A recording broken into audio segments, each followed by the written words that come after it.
So, Fidelma, you were in politics for quite a considerable amount of time. Can you tell me your thoughts on the recent elections? Yes, absolutely. I was in politics for, I think, was elected for 12 years. Three of those years were in the council, and I was two terms up to 9 years in the Shannon. I presume you're talking about the presidential election. Oh, look, I guess in a way it was a bit of a fiasco, if you ask me, because I feel really that there was such limited democracy exercised by the government. It was Hmm. limited, it was controlled. This not taking away in any way from the person who won the election, now President Catherine Connolly. And I'm sure if she was on the sidelines like I was looking on, she might be saying some of the same things. I mean, it was really despicable to see the way the public were offered so little choice at the end. And that was managed by both Fine Gael and Fianna Fáil. Fine Gael and a party that I was a member of myself, really disappointed to see that they blocked their councils from voting for any other candidate, for any presidential possibility that was presenting to them. They did that by, levying the whip, which is what I came a cropper on myself when I was in politics. And secondly, I suppose Fianna Fáil did it as well, maybe not by name, but essentially, because I actually went into Galway City Council to watch the debate there. Three candidates presented, neither Fine Gael or Fianna Fáil decided to nominate any candidate. And I think that was pretty much the story around the country. So, and we know that the fallout at Fianna Fáil level is huge. Micheál Martin was very disrespectful to his own party. Very fine people presented, offered, he disregarded them, and he picked literally an unknown candidate that wasn't adequately, there wasn't adequate due diligence done on him. So what was the public left with? The public were left with such a limited choice, two candidates. What was the outcome? You had over 200,000 people spoiling their vote. That's unheard of in Ireland. I would say it's rather significant worldwide. And secondly, people would have said to me, Fidelma, I think you're going to kill me. I couldn't vote at all. I didn't even go out to vote. So you had also a cohort that stayed at home that wouldn't normally stay at home. So, I suppose really where I am with the whole thing now is why isn't our government listening to the people? Like they have a mandate as a result of the people. And last year we had a resounding no for the family and care referendum. Micheál Martin and Simon Harris are very aware of that. Did they listen? Absolutely not. And now we see the same thing with their form of, as I say, controlled, limited democracy, which is awfully dangerous because we're very aware that you've had totalitarian regimes rise up through the course of history when that happened. And we're always hearing about the far right, how bad they are. But tell me, how far away is that type of behavior where you control and limit democracy? How far away is that from, you might say, the far right? So, the question I have for the government is, how can you show the people now that you're listening? How are you showing the people that you are listening to the range of voices out there? I don't agree with violence. I don't agree with where there's fires raised or whatever, barricades, etc. But I do know that unless we listen, that type of behaviour will result. So there needs to be a very fundamental listening going on and proof of that by heeding it. So there's some of my thoughts. Thanks very much. And so I think you've probably outlined most of them there.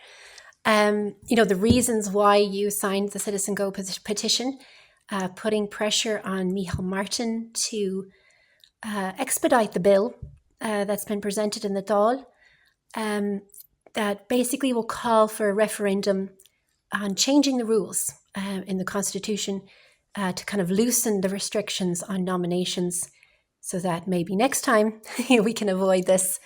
Are there any further, reasons that you haven't outlined there? No, well, I do agree with the fact that, it's the way it's presented, like you have to have 20 Oireachtas members, or is it 4 councils currently? And to be fair, Maria Steen did a really good job. She came up with 18 Oireachtas members, but it was all so controlled. Because I, for example, as I said, went into Galway City Council to hear the candidates presenting there. 3 presented. I would say 1 definitely was worthy of a nomination, in my view, maybe even 2 of the 3. But what I found really unusual was about 10 councils held their meeting on the same day. It wasn't physically feasible to be in all those councils at the one time. Yeah. So again, it was managed. They were managed out. Mm. So, like obviously if I was drafting a bill myself for a greater sense of fairness and inclusion, I'd have to work through the different rules, do you know what I mean, to see how could we be inclusive. And I do agree that there needs to be order. And fair enough if it is about 4 councils and 20 Oireachtas members, I can live with that as long as there's no whip applied. Yeah. Number 1. Number 2, as long as those meetings are not all scheduled on the one day. And if some of them have to be scheduled on the one day, that perhaps there's a second set of meetings. Yeah. We are talking about, political parties talk all the time about new blood, greater gender equality, etc., etc. Well, there were some very fine people presenting, and I'm quite sure that the 2 main government parties were delighted some of them didn't get through. And what we'd have had also, which I think the Irish people do enjoy, the count, and there's a bloodthirsty bit there. I've come a cropper on that one myself. But what I would say is there was it was like first past the post only. If there were more than 2 candidates, 3 or 4 or 5, there would have been a number of counts. And people would have, the public would have seen, well, who was the person's second choice, who was their third choice, etc. I mean, this was just like being a candidate in the UK, just first past the post. Proportional representation wasn't operationalised at all. So, I think it's very wise to put a bill forward on this and to test the Oireachtas. And let's just see, will the government apply a whip in the Dáil on that vote? Because if they do, they're just back to their old tricks again. And this, I understand how government works and I understand how the whip works, but the whip should be, and I do agree with it being applied on budgetary measures and financial measures, because we never have a bottomless pit of money. But on issues that are to do with democracy, to do with conscientious issues of a moral nature, there should never be a whip applied. So Shin Mushgale, I hope it's of, I'd be keen to see what people think. Thanks very much for your time. And I just want to say as well, thanks for the courage you've shown in the past. We just would love to have a few more politicians that have shown the courage you've shown in standing up against their party when their party was demanding something that was not right, and ignoring the whip and taking the consequences. Your whole life and career took a different turn than you'd expected. I think, we see now that I think people are ready to, to not put up with this kind of thing anymore. I think people were maybe more complacent in your time, putting up with what the government was dishing out. But I think now people are ready, they're tired of this and they're ready to kind of fight back. And this is, I think, one way we can fight back is maybe by having this referendum and, see what the people think about the way the government has been running the show and trying to keep a closed shop. So thanks very much. And I must say, happy Christmas. It's absolutely 2 days before Christmas, so you're very good to take time out of the busy schedule. Happy Christmas to you too, Marie, and to your family, and to everybody listening. It's good to have, I know there's an awful lot of rush before Christmas and everyone, there can be stress. I think sometimes we forget the real reason behind Christmas, but I also think it's a good time to pause and reflect. And I guess that's why I agreed to the interview, really, because it's good to pause at the end of the year and say, look at what went well, what's not going so well.